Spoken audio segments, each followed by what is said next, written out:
Hello दोस्तों, नमस्कार। मैं हूँ रंजीत प्रजापति और आपका मेरे यूट्यूब चैनल शिक्षण बाय आरपी में हार्दिक स्वागत है। जैसा कि आज का हमारा टॉपिक है समेकित तथा समावेशी शिक्षा में अंतर, इंटीग्रेटेड एंड इंक्लूसिव एजुकेशन में डिफरेंस क्या है। ये एक ऐसा मोस्ट इम्पॉर्टेंट टॉपिक है जो कि सी टेट और यूपी टेट में अक्सर पूछे जाते हैं। और हालांकि अभी जो फिलहाल एग्ज़ाम होने वाले हैं BEE स्टेट बिहार का, उसमें तो क्लियरली मेंशन है कि इससे ज़रूर ही क्वेश्चन आएंगे और रीट में भी पूछे जाते हैं। तो चलिए हम शुरू करते हैं आज का हमारा मोस्ट इम्पॉर्टेंट टॉपिक समेकित तथा समावेशी शिक्षा में अंतर। समेकित को एकीकृत भी बोलते हैं। एकीकृत शिक्षा और समावेशी शिक्षा के बीच में अंतर क्या है? पहला है एकीकृत शिक्षा। विशेष आवश्यकता वाले छात्रों को केवल सामान्य छात्रों के साथ ही पढ़ने लिखने की अनुमति होती है।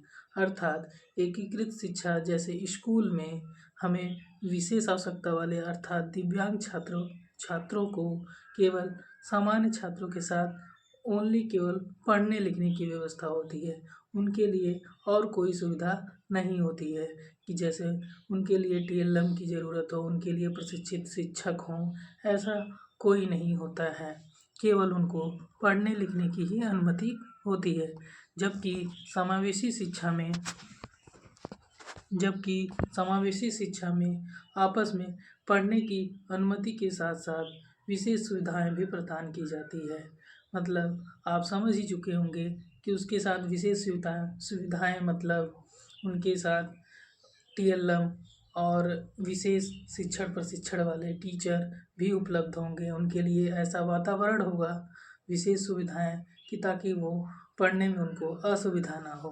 दूसरा, एकीकृत शिक्षा में विशेष आवश्यकता वाले छात्रों के लिए पाठ्यक्रम में कोई बदलाव नहीं किया गया है। मतलब कि जैसे ही एकीकृत शिक्षा में सामान्य बच्चे जो पाठ्यक्रम पढ़ते हैं वही पाठ्यक्रम विशेष आवश्यकता वाले अर्थात दिव्यांग वाले बच्चों को भी दिया जाएगा।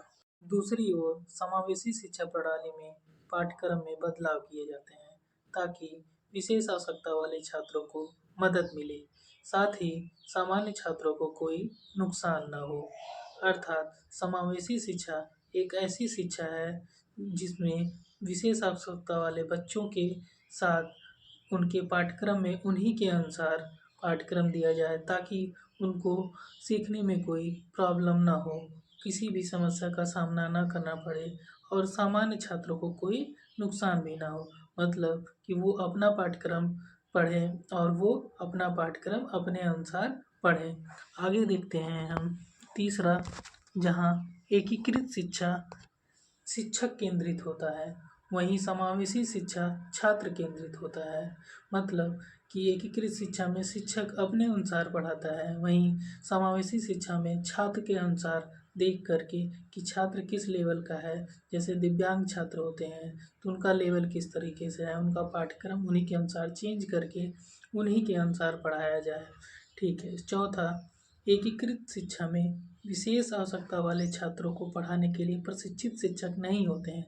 जैसा कि हम पहले ही बताए हैं कि दिव्यांग छात्रों को पढ़ाने के लिए एकीकृत स्कूल में कोई भी प्रशिक्षित शिक्षक नहीं होते हैं। उन्हें पढ़ाने के लिए केवल नाम मात्र से प्रशिक्षित किया जाता है, थोड़ा बहुत सिखा दिया जाता है कि उन्हें कैसे पढ़ाना है, लेकिन उनके पास कोई डिग्री नहीं होती है कि वे अच्छे से उनको पढ़ा सके, उनको सिखा सके। लेकिन समावेशी शिक्षा में विशेष रूप से प्रशिक्षित शिक्षकों की व्यवस्था की जाती है उनके अनुसार कि कैसे बच्चे रहेंगे। लेकिन समावेशी शिक्षा में विशेष रूप से प्रशिक्षित शिक्षकों की व्यवस्था की जाती है। जैसे जो विशेष शिक्षा में डिग्री होती है, DED होता है, BEd स्पेशल होता है, वो करके वहाँ पे स्पेशल एजुकेटर के रूप में उनकी नियुक्ति उस कॉलेज में या संस्थान में की जाती है। पाँचवा देखते हैं कि एकीकृत शिक्षा के तहत विश्वविद्यालयों की संरचना और बुनियादी ढांचा विशेष आवश्यकता वाले छात्रों के अनुकूल नहीं है। अर्थात इंटीग्रेटेड जो भी स्कूल होते हैं या विश्वविद्यालय होते हैं, उनका जो बुनियादी ढाँचा अर्थात उनका रहन-सहन, उनके ढाँचा जो विशेष आवश्यकता वाले बच्चों के लिए के अनुकूल होना चाहिए, उनके अनुकूल नहीं होता है। लेकिन समावेशी शिक्षा में स्कूल का डिज़ाइन और बुनियादी ढाँचा विशेष आवश्यकता वाले छात्रों के अनुसार बनाया जाता है कि उनको ताकि उनके लिए विशेष वातावरण दिया जाता है। उनको बुनियादी ढाँचा और विशेष आवश्यकता वाले छात्रों के अनुसार ही दिया जाता है कि ताकि उनको कोई दिक्कत ना हो, उनको परेशानी ना हो और स्कूल का डिज़ाइन भी उन्हीं के अनुरूप दिया जाता है। आगे छठ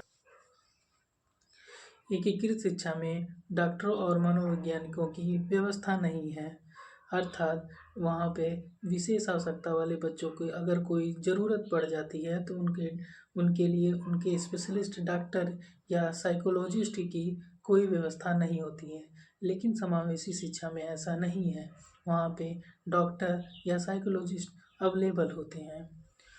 7वां नंबर है विशेष आवश्यकता वाले विद्यार्थियों पर अधिक ध्यान देने की आवश्यकता होती है, लेकिन एकीकृत शिक्षा प्रणाली में उनके लिए ऐसी कोई व्यवस्था नहीं की गई है।